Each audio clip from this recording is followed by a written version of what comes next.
Goedenavond, ze gaan met Lubach. Veel te lief dit. Ga lekker zitten. Mijn naam is Arjen en we beginnen met de Olympische Spelen. Het is de dag na de medailles van Femke Kok en natuurlijk vooral van Jutta Leerdam. De hele wereld heeft het al 24 uur alleen nog maar over Jutta Leerdam. Hier, kijk, moet je kijken hier. Jutta Leerdam en Jutta Leerdam en Jutta Leerdam. En dat is alleen nog maar haar Instagram. En echt, alles is nieuws, hè? Hier, kijk, Femke Kok over historische omhelzing met tegenpool Jutta Leerdam. Historische omhelzing? Dit zijn niet Poetin en Zelensky. Ze kennen elkaar gewoon, ze schaatsen elke week tegen elkaar. Maar het was wel een stevige omhelzing, want daarna zag Femke Kok er zo uit. En kranten die beginnen ook gewoon willekeurige dingen te schrijven nu. Hier, dit is de snelle auto van Olympisch kampioen Jutta Leerdam. Kom op. En hier heeft ze ooit een keer sokken gekocht. Of dit, RTL Boulevard vandaag. Hoe gaat het met Koen Verwij, de ex van Jutta Leerdam? Laat die arme jongen met rust. Koen, heb je spijt? Heb je spijt? Heb je spijt? Nou, gisteren werden ze ook gehuldigd in het Holland Heinekenhuis. Oh nee, dat heet niet meer zo, hè? Nee, dat snap ik wel. Nee, alcoholverslaving is een groot probleem natuurlijk. Hoe heet die huldiging nu? Welkom bij de Staatsloterij. Huldigingsceremonie. Gokken, ook lekker. Ook lekker. Het heet dus nu echt het Staatsloterij TMNL-huis. En de volgende speler wordt het Holland Ketamine TikTok-huis. Nou, koning Willem-Alexander was natuurlijk ook bij die huldiging. Hier, kijk, daar staat hij. Ja, hier is hij. Ja. Op een soort crappy jaren 90 uitgaansfoto. Waarvan je de volgende dag denkt, kijken of ik er na 30 bako's nog een beetje scherp uitzag. Nou, niet dus. En wat mij opvalt, hij draagt een trui van Team NL. Maar hij is toch NL? Als iemand niet zo'n trui aan hoeft, dan is het de koning wel, toch? Jezus hangt toch ook niet zo'n klein kruisje om zijn nek?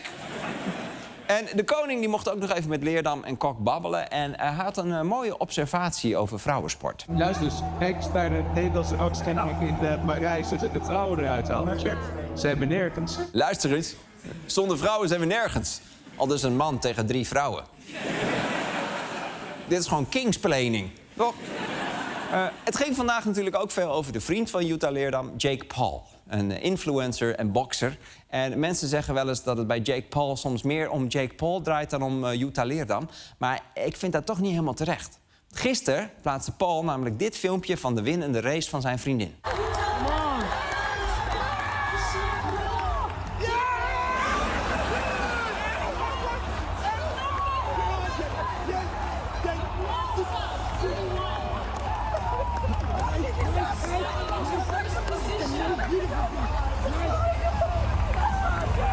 Ja.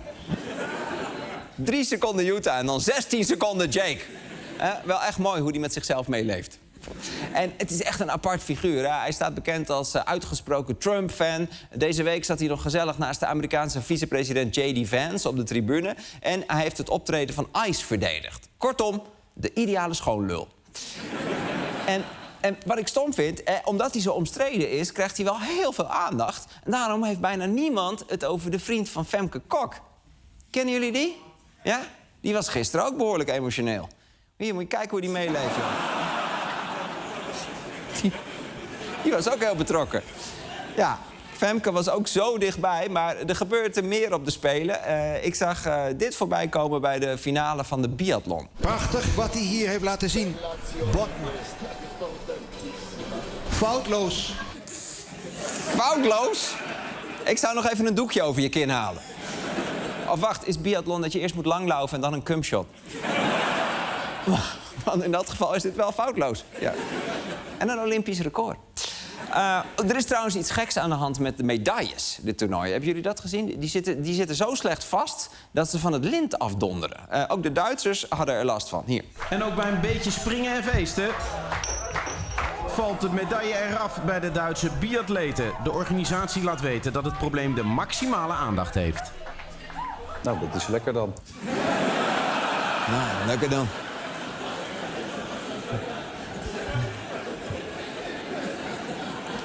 Lekker dan, ja. Het is ook vermoeiend, de hele dag sport kijken. Dat is ook zo. Vandaag werd er ook nog geshort-tracked. Short getrokken. Getrackshort. Anyway. En er was van tevoren kans op goud voor Nederland bij de gemengde aflossing. Maar in de halve finale gebeurde dit. China valt, Nederland valt. Dat gebeurde in een blinde hoek. Maar het is gebeurd en het is weg. Over en uit. In een keihard duel met China. Ja, nooit in de blinde hoek schaatsen. Dat is levensgevaarlijk. Maar ja, Xandra Velzenboer die viel. Geen medaille voor de aflossingsploeg. Dus de sfeer bij het interview na afloop was ook... ja... Ja, hier staan alle kwartfinalisten, halve finalisten en de B-finalisten. Wat is het overheersende teamgevoel nu? Ik heb nog nooit zo'n zielige microfoon gezien ook. Hallo? Iemand? Hallo? Maar dit is zo zielig voor Xandra Velzenboer. Dus speciaal voor Xandra heb ik deze medaille geregeld. Die wordt mede mogelijk gemaakt door het Holland Heroïne Rijden Zonder Gordelfonds. Want Xandra, voor mij blijf jij gewoon een winnaar.